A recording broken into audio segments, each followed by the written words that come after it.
Dave. Yeah, if I can start. Thank you for that. I'm concerned about the traffic within the city.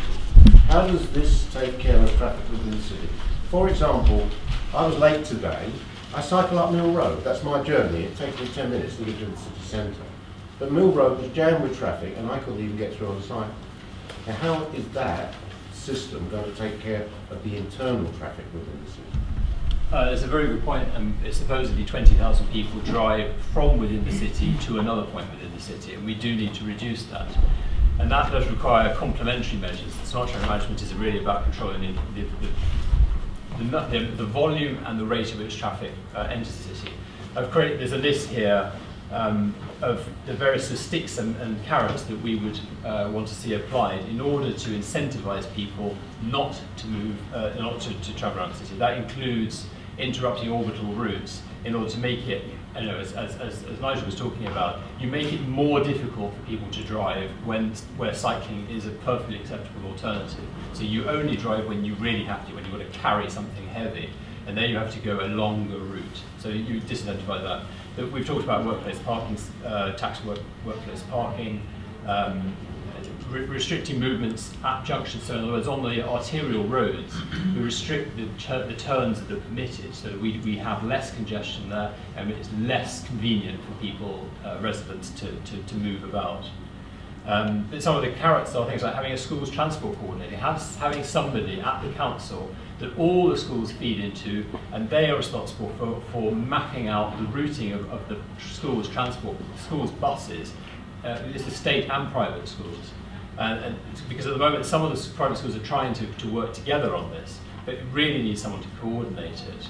And incentivise employers to install secure cycle parking. There's very few employers that have good quality cycle. It's secure and convenient cycle parking. So there's lots of measures here, and there isn't really time to go into all the detail of all of them. But you're absolutely right. It is an important part of it, but there's lots of things we can do. Thank you, Andy. A couple of questions. One, is there any precedent of any other city that's tried something like this? Not that Cambridge shouldn't be the first, but it'd be less scary if we weren't the first.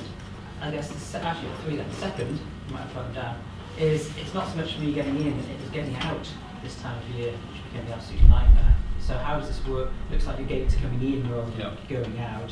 Yeah. And then secondly, a bit more detailed. So you're talking about the examples of when M11 or A14 are really blocked, and therefore you can use the smart system to improve the flow of traffic. Do you imagine there sort of being a person, like sort of moving things around? How does that work? Is it all done automatically, or is it just sort of a person? Okay, first question. Zurich is the best example of where gating is used specifically to control traffic coming into the city. There are other cities that use it. Brunswick and Potsdam in Germany both use it, but they primarily use it as a pollution reduction measure. So in other words, when the pollution sensors in the centre of the city say it's getting too polluted, they start restricting the flow of traffic in. It is used in this country, but on a much smaller scale. Southampton uses it to prioritise bus lanes. We use it to prioritise bus lanes. In fact, Trumpeter Road and Newmarket Road both have bus gates, and that's one of. We're talking about a network of those things. There are other places in the country that are using them, mostly for prioritising buses. In some cases for reducing pollution. The gyratory in Kingston upon Thames, that. All the entries to that are gated, so that in a mini scale, that is a mini city scale sort of thing where you have to hold the flow into the gyratory. So and that was in 2002. So there are lots of schemes, but the only one where it's done city-wide in the way that we're proposing is actually Zurich, which is a very different city. The software that enables it has been developed over decades. I mean, the gating element of the software has been implemented for at least a decade, so it's been fine-tuned. And when you talk about whether someone would have to manually do it, there are some circumstances where someone would have to manually override, but actually what you do is you prepare scenarios. So for a particular scenario, you switch in a new computer program, effectively, that then routes the traffic for that. So you would have a program for every junction of the motorway or the A14 that has a problem. And when an incident kicks off, you switch. You just basically reprogram the system. So that can all be prepared, modeled, planned in advance, and every time that it's used, it can be monitored and tweaked and so on. Now, what was your second question was? The gating out. Yeah, the gating out. You're absolutely right, it doesn't control that. Part of these measures here would help with this, because if we can get the modal shift so that fewer cars come into the city, then there's clearly going to be fewer cars going out. And if we can incentivize residents not to drive unnecessarily, then that will also reduce it. But that is a much trickier problem, and it may turn out that some form of congestion charge ultimately is what we need to do in order to control that. And we don't rule that out, but I just think that politically, from here to imposing a general congestion charge is pretty much politically untenable. This sort of thing allows us a stepping stone that will have a very measurable impact, will induce that sort of modal shift we're looking for, and puts in place the infrastructure that allows us to do other things, such as perhaps congestion charging. Nick? So I found what you said really interesting, and you know, a smart way for Cambridge to deal with some of the traffic problems. Till you got to the £2,000 charge for businesses. You know, the city deal is not just about tackling congestion, it is about increasing business growth in the city and making the city sustainable, etc., etc. So as part of the city deal, you know, this is a real issue. The tax on businesses, and it's easy for me to suggest, as not a local councillor in the city, you know, outside the city, but you know, to do that you have to charge residents as well, surely. Well, it is interesting that the Chambers of Commerce, Cambridge Ahead, and the NEP, they all are advocating congestion charging. So businesses want congestion charging because, particularly for larger business, particularly for delivery companies, couriers and all the rest of it, time is money.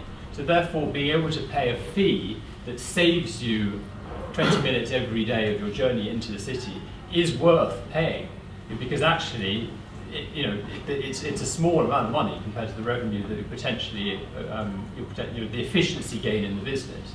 So I actually think that this would be really, I mean, I know it would be a very attractive business. I've talked about it with Cambridge Ahead and so on. So, no, I think it's getting the right balance. I think businesses will be very supportive of it. And it's a lot cheaper to administer than a general congestion charge, where the enforcement is a huge cost. And the Dartford Tunnel, you know, everyone thinks it can be all automated. That all you need is to have the cameras and you just send out the notices and people will pay online.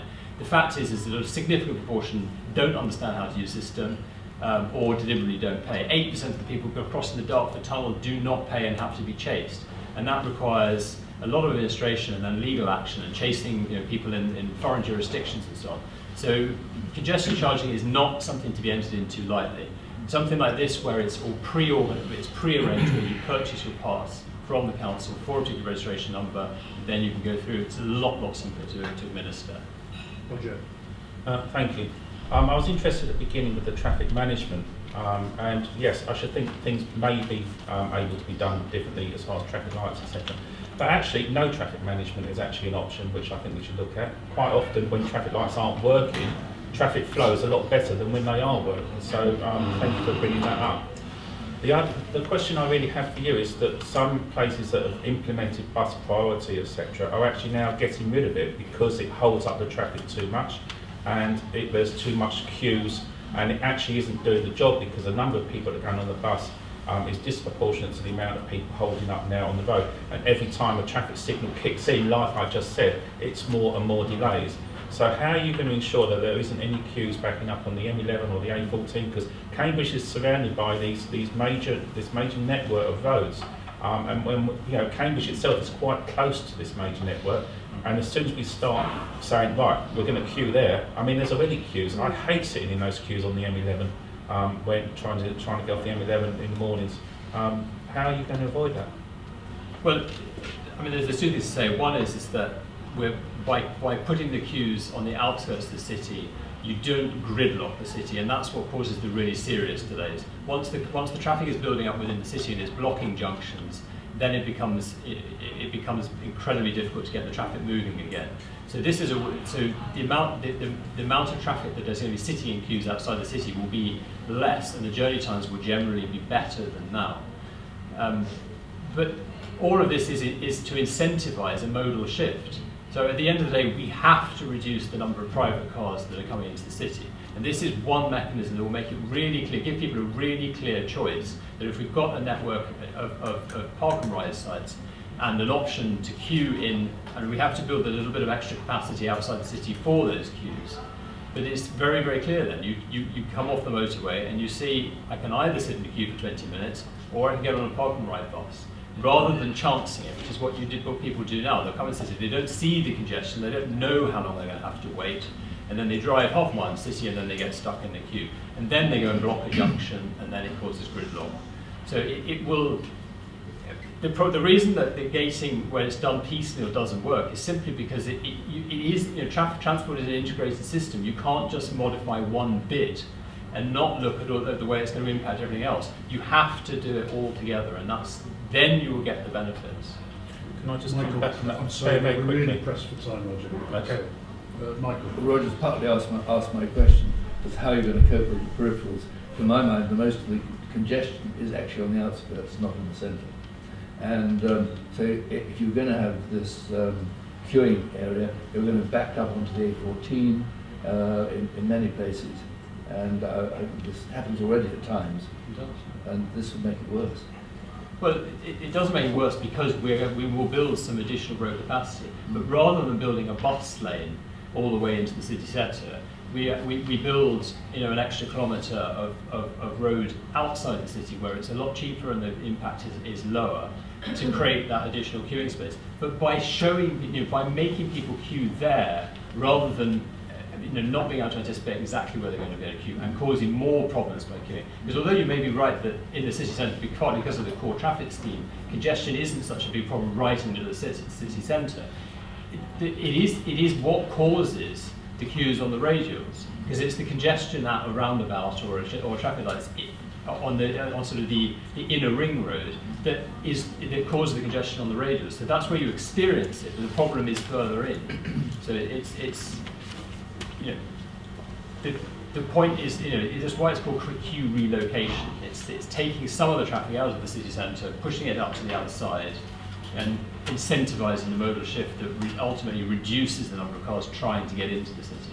But which has to be combined with improving the bus services, improving train services, providing more train stations, lots of other measures too. There isn't a silver bullet here, and we're not trying to pretend that smart traffic management is going to, in one stroke, solve all the city's congestion problems. It's one part of it, and it's a step towards, and it's part of a coordinated programme. Just one last question, if I may. You started off not talking about this as gating, but you've now started to talk about it as gating. I think probably a lot of us would be attracted by having smarter traffic lights in the city to enable flow and incidents to be taken account of. But one of the things that concerns me about what we do next in this kind of respect is the question of fairness between people who live outside the city and people who live inside the city, because this is a greater Cambridge city deal that we're working on here. And what your proposal seems to be is about rationing road space only for people outside the city. And you describe congestion charging as untenable, which that's a separate thing for us to think about in relation to other people's presentations. But I just have a big question about how we could have one regime for the flow of traffic arising from inside the city and hold people from outside at the boundary until we choose to let them in. It seems to me a very, very difficult thing for people outside the city to regard as fair. I